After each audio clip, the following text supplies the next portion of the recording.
Gracias, Padre nuestro, por cada pastor que predica el Evangelio y tu palabra. Gracias, Señor, por tu amor y misericordia y la paz que nos das. Pastor, que nuestro Señor Jesús te bendiga. Yo también he sido bendecida al encontrarlo porque fui un día a ver si había cristianos evangélicos.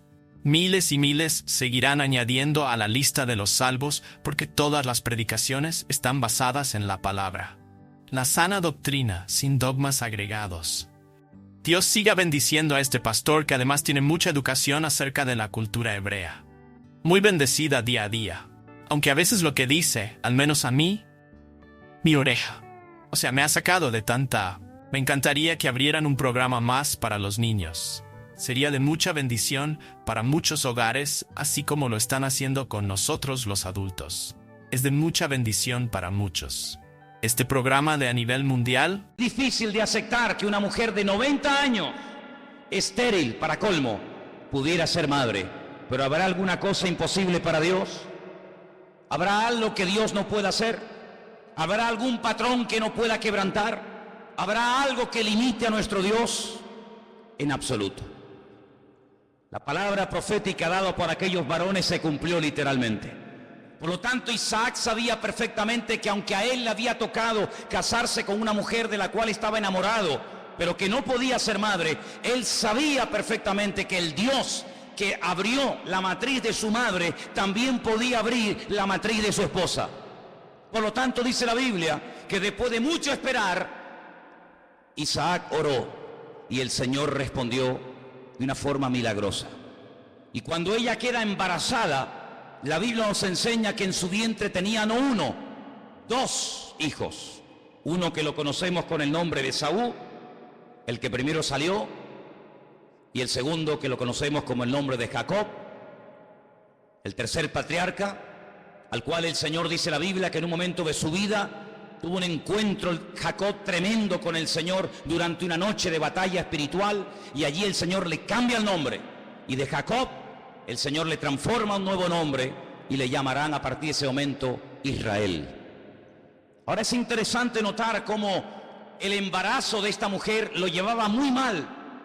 Ella dice que sentía en su interior, en su vientre, en sus entrañas, una auténtica guerra, una batalla, una pelea. Los niños, los hermanos peleaban el uno contra el otro. Ella no aceptó aquello como normal. Ella fue a consultar al Señor. Ella fue a decirle: Señor, si yo voy a tener que estar 9 meses llevando esta batalla en mi interior, quítame la vida, esto no hay quien lo aguante. Pero en medio de su desesperación, ella hizo lo que todo el mundo tiene que hacer cuando está desesperado, cuando ya no puede más. Fue hablar y orar ante la presencia del Señor. Y Dios le habló y le dijo: lo que ocurre es que tú llevas en tu vientre dos estilos de vida opuestos el uno al otro.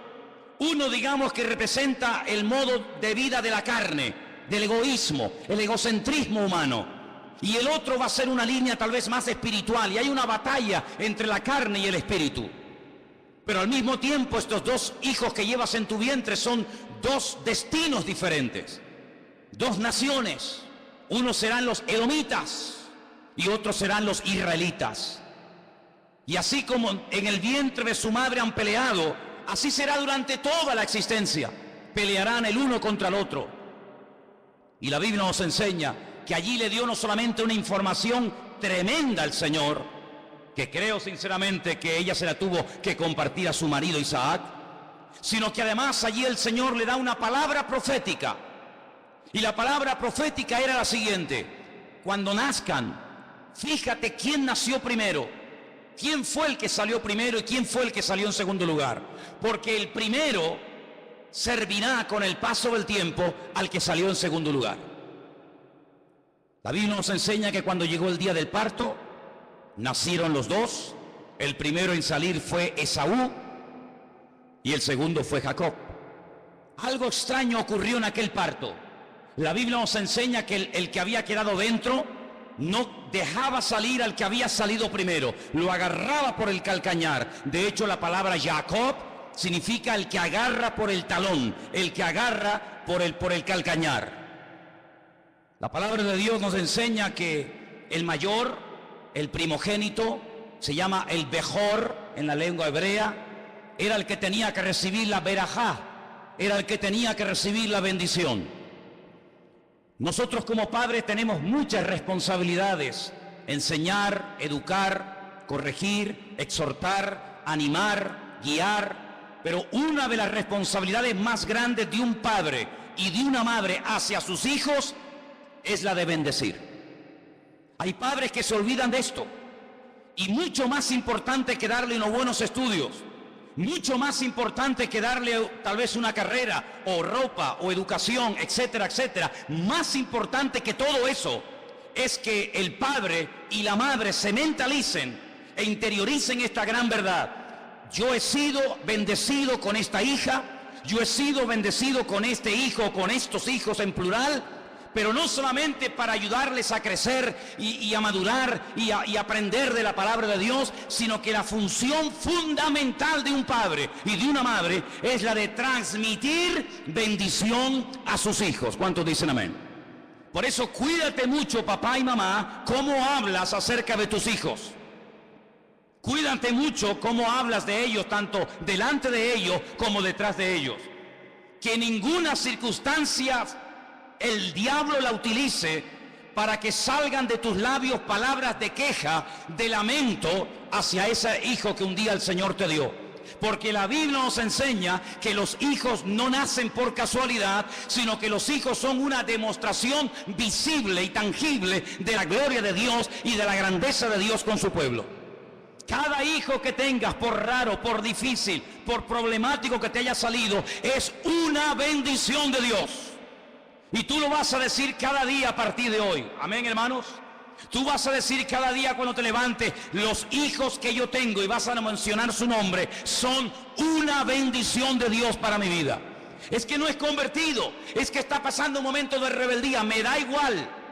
Las circunstancias no van a condicionar mi forma de hablar. Las circunstancias no van a modificar mi responsabilidad delante del Señor. Mi responsabilidad es bendecir, bendecir y bendecir. Y la Biblia dice que de una boca, como de una fuente, no puede salir agua dulce y agua salada al mismo tiempo. O sale agua dulce o sale agua salada. O sale agua potable o sale agua contaminada. Por lo tanto, no puede ser un día de buenas, bendecir y darle gracias al Señor por tus hijos, y a la semana siguiente por lo que han hecho o por lo que no han hecho, por lo que han dicho o por lo que no han dicho, cambiar tu forma de hablar. En absoluto. Tu responsabilidad es ser un canal de bendición, porque la bendición transforma, la bendición prepara el terreno para que la gloria de Dios se manifieste en la vida no solamente de mi hijo, sino en las personas y en el ambiente que me rodea. ¿Cuántos dicen amén? Hemos sido llamados para heredar bendición. ¿Cuántos dicen amén? Primera de Pedro dice que hemos sido llamados por el Señor, uno a uno específicamente, para que heredásemos bendición. Pero no solamente para que yo sea un receptor de bendiciones del cielo, no solamente para que Dios me bendiga a mí y me vaya todo bien en la vida, sino que Dios me ha llamado para bendecirme y para que al mismo tiempo yo sea una fuente de bendición, y sobre todo a mis hijos, que son los que Dios me ha dado. ¿Cuántos dicen amén? Así que, amados hermanos, allí recibe una palabra profética. Tu hijo mayor terminará sirviendo al menor. Nacen, los dos son diferentes, totalmente diferentes, por dentro y por fuera. La Biblia nos enseña que a Jacob le gustaba la meditación, la tranquilidad, estudiar, meditar. Era hombre quieto, literalmente la Escritura dice, era hombre quieto, hombre pensativo, hombre reflexivo. Salió a su padre también era así. Isaac era una persona quieta, no era una persona inquieta, era una persona reflexiva. Se iba al campo a meditar largas horas, a pensar en las cosas del Señor, en lo que había recibido como herencia de su padre, en aquella experiencia tremenda que le cambió la vida cuando está encima de un altar a punto de ser matado por su propio padre. Y así salió Jacob, un hombre tranquilo, un hombre de casa. Sin embargo, su hermano Esaú era todo lo contrario. Era un hombre que le encantaba el campo, matar animales, le encantaba ir afuera con su arco, con su flecha, con su jabalina, preparar comida para su padre, traer animales recién cazados. Era completamente diferente. Físicamente también lo eran. Dice que Jacob era una persona lampiña. Hemos leído esa palabra esta tarde, ¿sí o no? lampiña, no tenía pelos, no tenía problemas en ese sentido. Sin embargo, su hermano era tan velludo, tan excesivamente peludo, que para engañar el día de la bendición a su padre se puso encima de su piel pieles de cabra. ¿Cómo tenía que ser este personaje de velludo para que las pieles de cabra le vinieran de perla para acercarse al lecho de su padre y allí recibir la bendición antes de que él partiera a la presencia de Dios? Ahora, la Biblia nos enseña que cuando hay un momento en el que él viene del campo, hambriento, cansado, su hermano Jacob había preparado una comida. Esaú le pide de comer. Y Jacob piensa que aquella es una oportunidad que la vida, que el destino le ha preparado para obtener por un medio legal su primogenitura, la bendición. Ahora hablaremos en qué consistía la bendición. Le ofrece a cambio de recibir la primogenitura un plato de potaje, de lentejas. Y en aquel momento Esaú dice que menospreció la primogenitura y llegó a decir: ¿para qué me va a servir a mí el día de mañana haber nacido el primero? No encontramos esta expresión que voy a decir ahora, pero en el Nuevo Testamento, en una carta que se llama la Carta a los Hebreos, dice que Esaú era un profano, una persona que solamente valoraba lo inmediato, el presente, lo necesario en ese momento. Pero él no tenía una visión espiritual. Él no pensaba que la bendición espiritual era realmente lo importante en la vida. Por lo tanto, fíjate cómo valoró, qué precio, qué valor le dio a la bendición espiritual. La cambió por un plato de lentejas. Y automáticamente Jacob obtiene legalmente la primogenitura. Pero independientemente de este acto que les acabo de comentar, ya Dios había dictado sentencia. Ya el Señor había dicho que el mayor terminaría sirviendo al menor. Por lo tanto, se van juntando elementos, se van juntando circunstancias para que Jacob en un momento determinado reciba la bendición. Pero ¿qué es lo que ocurre? Su padre Isaac se olvida de todo esto y llega un momento en el que él siente que le queda poco tiempo de vida. Y él decide transmitir la bendición espiritual, pasarle el testigo, así como Abraham se lo pasó a Isaac, ahora Isaac se lo va a pasar a Esaú. Y entonces él prepara el ambiente para que Esaú sea una persona, tanto en el presente como en el futuro, una persona bendecida. Su madre, que está oyendo la conversación entre el padre y el hijo Esaú, prepara toda la escena para que bajo ningún concepto Esaú, que no la quiere, que no se la merece, que la ha menospreciado y vendido, reciba lo que no le corresponde recibir a él. Sabemos que mientras Esaú se va a casar al campo, su madre prepara todo, disfraza, viste con las ropas de Esaú a su hijo Jacob y le dice: preséntate y vete delante de tu padre. La Biblia nos enseña que el padre no lo pudo reconocer porque había perdido la visión, había quedado ciego. No es que fuera muy anciano para haberse quedado ciego, pero así fueron las circunstancias de la vida.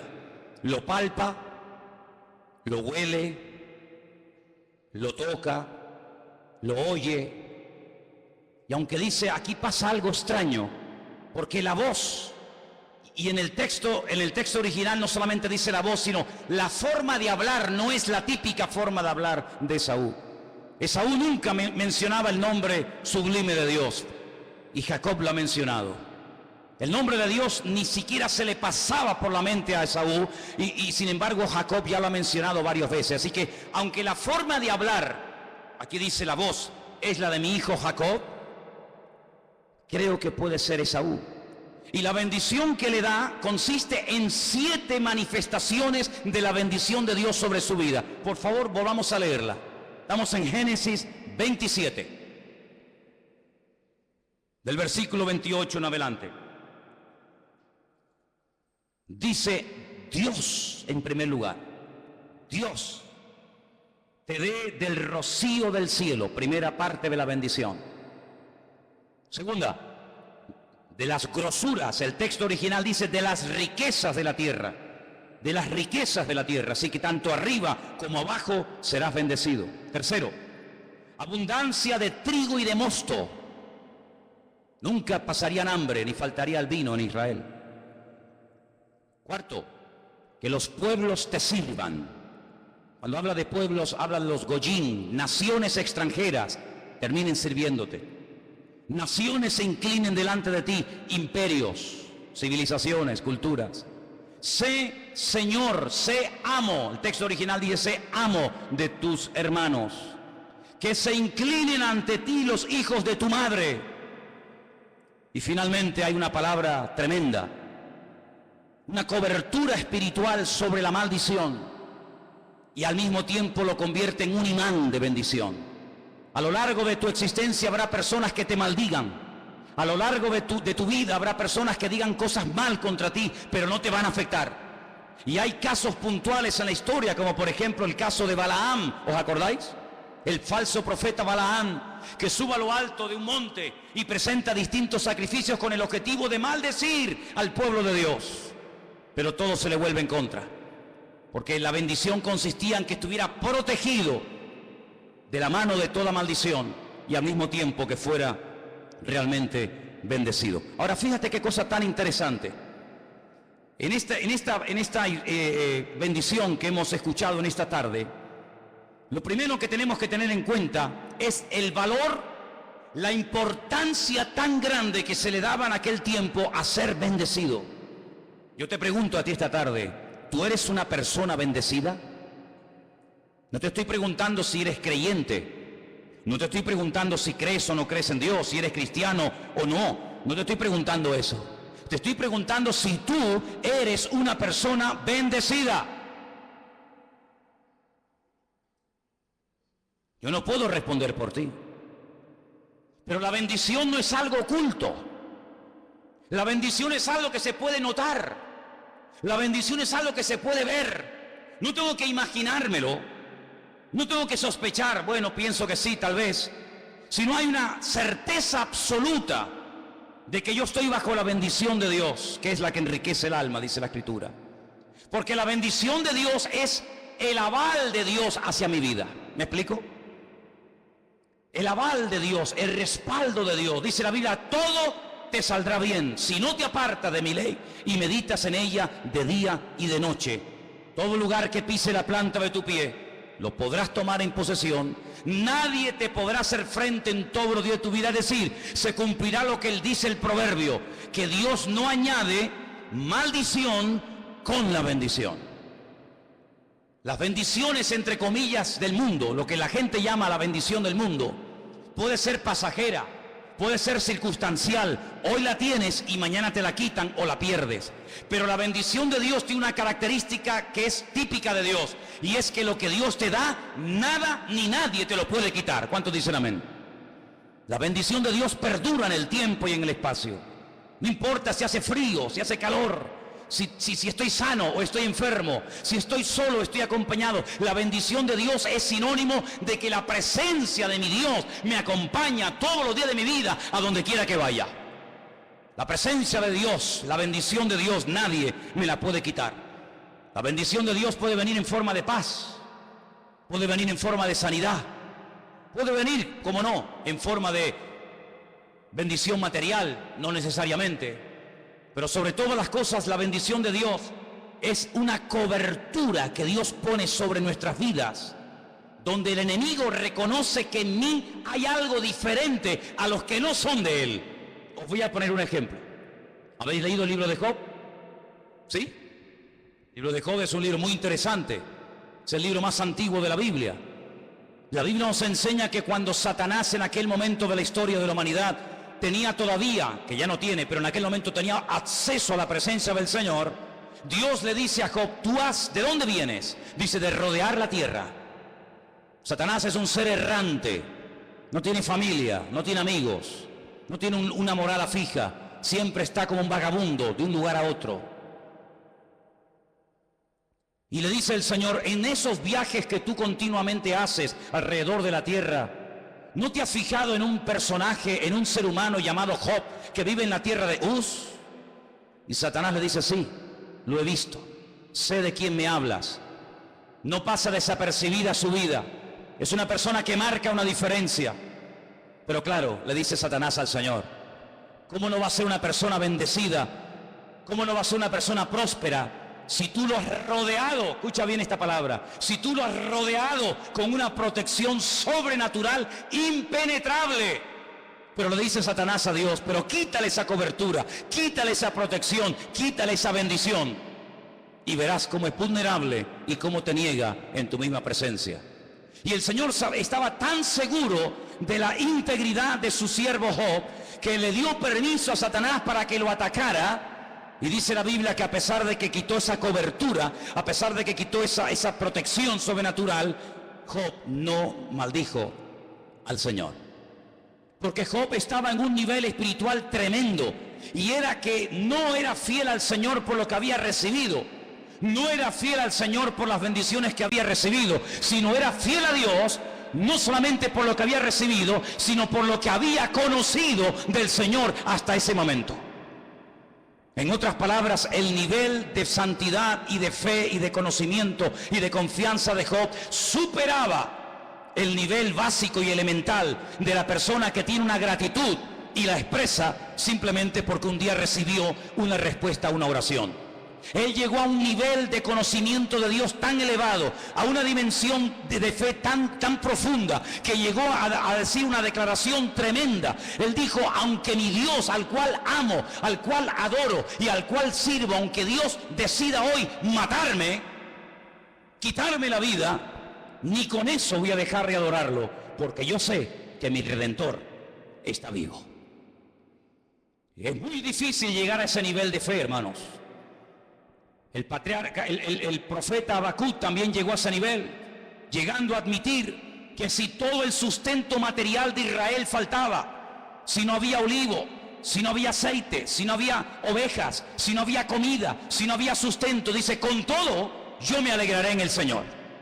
En otras palabras, ellos entendieron que la bendición de Dios trae madurez a la vida de un verdadero hijo de Dios. ¿Cuántos dicen amén? Ahora, la palabra bendición, berajá, viene de una raíz que es la raíz baraj. ¿Saben lo que significa baraj? Arrodillarse, postrarse ante una autoridad, en este caso ante Dios. Es decir, que la palabra arrodillarse es la raíz de la palabra bendición. Incluso la palabra rodilla en hebreo es berej. Berej, bará es arrodillarse, berajá es bendición. Es decir, que la bendición no viene simplemente porque lleve mucho tiempo congregándome en esta o en cualquier otra iglesia, sino que la bendición viene por la actitud que manifiesto hacia lo que conozco del Señor. ¿Cuántos dicen amén? Diga conmigo esto. La bendición viene por mi reacción ante lo que conozco de mi Dios. Dígalo otra vez. La bendición viene por mi reacción ante lo que conozco de Dios. Cuando yo conozco a Dios, tengo dos opciones, dos caminos: rebelarme o sujetarme, someterme a su señorío, reconocer su autoridad sobre mi vida, o seguir por mi camino y darle las espaldas. Por eso les animo, no lo vamos a hacer hoy, pero les animo a todos los que estáis aquí, y sé que os interesa el tema, leer detenidamente hoy antes de irse a dormir Deuteronomio 27 y Deuteronomio 28. Yo espero que las lecturas que les he estado dando en los cultos anteriores las hayan estado leyendo, porque si no se les va a acumular un montón de lecturas y al final no saben ni por dónde van a empezar. Pero la lectura de hoy antes de dormir es Deuteronomio 27 y Deuteronomio 28. ¿Cuál es la de esta noche? Resultados de la bendición, resultados de la maldición. El Señor dice, delante de ti pongo la posibilidad, pongo la opción de que tú elijas en tu libre albedrío, en tu libertad individual, qué forma de vida tú vas a vivir. Una forma de vida opuesta a la palabra de Dios como la de Saúl, o una vida lo más cercana al corazón de Dios como la de Jacob. La Biblia nos enseña que Jacob quiso la bendición de Dios. Sí, es verdad, engañó. Sí, es verdad, le dijo a su padre, yo soy tu hijo primogénito. yo soy Esaú. Ya sabemos todo eso. Pero vamos a comernos el pescado y vamos a dejar las espinas a un lado, ¿sí? Él quería la bendición de Dios, porque él sabía perfectamente que hay bendiciones que hay que buscarlas y hay que pelearlas. ¿Se acuerdan ese momento en la vida de Jacob, donde dice que se le presentó un varón, que por cierto en el texto original en ningún momento habla de la palabra malaj, en ningún momento habla de la palabra ángel, para nada? Dice que se le presentó un ish, un varón, un hombre, y él entendió que ese hombre podía darle a él algo bueno. Él entendió que ese hombre podía transmitirle a él algo que le faltaba, y dice que peleó con ese hombre, toda la noche peleó con él. Y la pregunta es, ¿por qué? ¿Por qué se metió en semejante pelea Jacob con ese hombre que por cierto no sabía ni quién era, ni de dónde venía, pero que él discernía, porque era un hombre que tenía una sensibilidad espiritual tremenda, y donde olía bendición allí se pegaba? ¿Por qué pelea toda la noche con aquel hombre? Porque la meta, el objetivo de Jacob era: no te dejaré hasta que no me bendigas. Y hasta que no lances por tu boca una palabra de bendición, yo no te suelto. Quedó herido, quedó tocado del muslo para toda su vida. Por eso lo llaman el famoso gusano de Jacob, el hombre que arrastra la pierna. A partir de ese día ya no podía correr tanto, ya no podía ir a todos los lugares como antes. Pero sin embargo, en ese monte, en Peniel, él recibe una bendición de Dios, porque si algo caracteriza, si algo identifica a la vida de Jacob, era que era un buscador constante y permanente de la bendición de Dios. ¿Cuántos dicen amén? ¿Qué bendición es la que tú quieres tener? ¿La de Dios? Pues hay que pelearla, hay que buscarla, hay que anhelarla con todo el alma y con todo el corazón. Fíjate qué importante era la bendición. Hago un paréntesis. Yo me acuerdo cuando yo era pequeño, cuando yo era niño, en Venezuela, en aquellos años, no sé hoy en día, pero en aquellos años a los padrinos, por lo menos en mi casa era así, al padrino y a la madrina, cuando venían a casa o nos íbamos, se les decía: padrino, la bendición. ¿Sí o no? Aquí hay muchos venezolanos y ¿se sigue utilizando esa costumbre en Venezuela? Padrino, madrina, la bendición. Claro, yo aparte de la bendición también quería que me dieran unos reales, que me dieran algo, ¿no? Pero ¿cómo se valoraba la bendición? ¿Y quién daba la bendición? ¿El menor al mayor o el mayor al menor? Siempre el mayor al menor. Si tú te consideras en el buen sentido de la palabra mayor que uno que está empezando, que uno que acaba de entrar al camino y tú ya has recorrido parte del camino, tu obligación es bendecirlo a él y no esperar que él te bendiga a ti. El mayor tiene que bendecir al menor siempre. ¿Cuántos dicen amén? Vamos a ir al libro de Números. Amén, amén. Qué bueno. En Números capítulo 6, la Biblia nos habla de que 3 veces al año,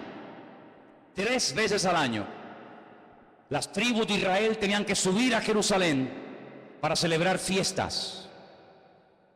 Pero había un día, y ese día sigue siendo el más sagrado, el más importante. Se llama en hebreo Yom Kippur, el día del perdón. Yom Kippur.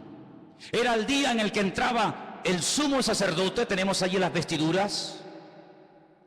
Una vez al año, el sumo sacerdote entraba a la presencia del Señor, al lugar santísimo, y allí oraba por el pueblo, y allí recibía palabra, allí recibía revelación de Dios para el pueblo. Y cuando él salía, todo el pueblo que había venido de centenares y centenares de kilómetros y de cantidad de lugares y de países, allí fuera estaban esperando. La pregunta es: ¿qué estaban esperando las familias? ¿Qué estaba esperando el pueblo? ¿Caramelos? ¿Dinero? No. Estaban esperando que saliera el Cohen Gadol, el sumo sacerdote, y dijera estas palabras. Léalo conmigo. Número 6, versículos 24, 25 y 26. Tal vez lo podemos poner ahí. ¿Lo tienen? Vamos. El Señor te bendiga y te guarde. El Señor haga resplandecer su rostro sobre ti y tenga de ti misericordia. El Señor alce su rostro sobre ti y ponga en ti paz. Léalo otra vez. El Señor te bendiga y te guarde. El Señor haga resplandecer su rostro sobre ti y tenga de ti misericordia. El Señor alce su rostro sobre ti y ponga en ti su paz. Sumo sacerdote decía, Yeverejeja Adonai bishmereja, Yaer Adonai panav aleja bijuneka, Yisa Adonai panav aleja veyaseleja shalom.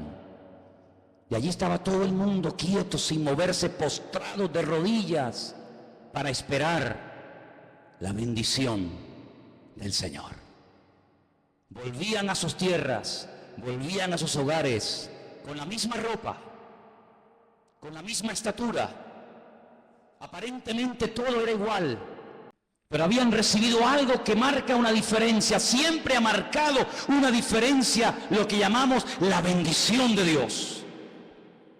La bendición de Dios marcó una diferencia en la vida del patriarca Abraham, en la vida de su hijo Isaac, en la vida de Jacob, en la vida de José, en la vida de Daniel, en la vida de todos los hijos de Dios a lo largo de la historia. Lo que nos hace diferentes no es cómo cantamos, no es cómo vestimos, sino es la bendición de nuestro Dios. Sin la bendición de Dios estamos perdidos, porque la bendición de Dios es sinónimo de que Él está conmigo. ¿Cuántos dicen amén? Pero hay algo que tienes que tener mucho cuidado en la vida, y es lo que le pasó a Isaac, el padre de Jacob. ¿Qué utiliza él a la hora de decir, voy a bendecir a mi hijo? Algo tan traicionero como lo que llamamos los sentimientos, los sentidos. Déjame olerte. Huele a Esaú. Dame un beso, déjame tocarte. Háblame otra vez, déjame oírte. Pero ahí no hay un discernimiento espiritual, no hay una búsqueda sincera de Dios. Es simplemente utilizar los sentidos humanos, el tacto, la vista, el olfato, etcétera. ¿Para qué? Para después terminar bendiciendo. No. La bendición no tenía que estar basada en lo que veo, en lo que toco, en lo que huelo, en lo que oigo, en lo que me dicen. La bendición tenía que estar basada en la palabra profética que el Señor había dicho: el mayor servirá al menor. La bendición no tenía que estar basada en los sentimientos del momento, sino en el hecho de que Saúl, papá, vendió la primogenitura porque no la quiere. Y Dios no bendice al que no quiere ser bendecido. Y aunque parezca durísimo esta palabra que voy a decir ahora, aunque parezca terrible, aunque parezca que es imposible que pueda haber gente así en la vida, te digo sinceramente, hermano y hermana, hay gente en la vida que no le importa absolutamente nada tener o no tener la bendición de Dios. Lo que quieren es tener trabajo, tener una buena mujer, ganar dinero, un buen coche, pero la bendición de Dios ni la buscan, ni la piden, ni pelean por ella. Pero nosotros no somos así. ¿Cuántos dicen amén? No estamos bajo el espíritu egoísta, hedonista de Saúl, sino que nosotros nos damos cuenta de que podemos tener casa, coche o no, o sí, o más grande o más pequeña, pero lo que nos marca la diferencia, lo que anhelamos y queremos con todo el alma, es ser un pueblo bendecido por la mano de nuestro Dios. Y lo tenemos tan claro que cuando vemos a un hermano, lo primero que le decimos es: hermano, Dios te bendiga. Yeverejeja Adonai. Díselo a tu hermano esta tarde, al que está a tu lado. Dile: Dios te bendiga, hermano. Señor te bendiga. Aleluya. ¿Cómo se dice Dios te bendiga en coreano?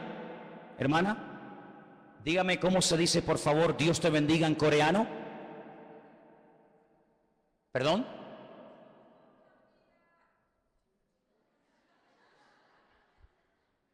Tuku kamida. No, más menos que más. Que nunca se aparte de tu boca esta costumbre tan hermosa que tenemos los cristianos de toda la tierra: decirle a tu hermano cuando lo veas que el Señor te bendiga, que el Señor te bendiga y te guarde, que el Señor siempre esté a tu lado, que el Señor siempre te acompañe a donde quiera que tú vayas. Quiero leer un último versículo en esta noche, el último. Segunda de Timoteo 2:15. Segunda de Timoteo, capítulo 2, versículo 15. Miren qué interesante este texto que tantas veces hemos leído, hermanos. Dice así: procura con diligencia, no con indiferencia, no de vez en cuando, sino con perseverancia, con constancia, algo habitual, diario, constante, permanente, diligencia. Presentarte a Dios aprobado, como obrero que no tiene de qué avergonzarse, que usa bien la palabra de verdad. ¿Saben lo que significa aprobado? Bendecido. Procuremos vivir vidas bendecidas, hermanos. Que la gente cuando nos vea diga, esta gente tiene algo. No saben cómo definirlo porque no conocen nuestra jerga, nuestra terminología. Pero cuando la gente te ve a ti, dice, este hombre, esta mujer tiene algo diferente. Y se da una oportunidad para decirle, ¿sabe lo que tengo? No solamente un Dios grande que ha cambiado mi lamento en baile y ha perdonado todos mis pecados y ha transformado mi vida, sino que me ha bendecido. Él está conmigo a donde quiera que vaya y nadie me podrá hacer frente en todos los días de mi vida. ¿Cuántos dicen amén? Apláudale fuerte al Rey. La bendición de Dios, la bendición de Dios, la bendición de Dios. Aleluya, aleluya, aleluya. El aval, el respaldo del Señor. Amén, amén. Cierra tus ojos donde está, hermano querido. Yo siempre digo, no busque fuera.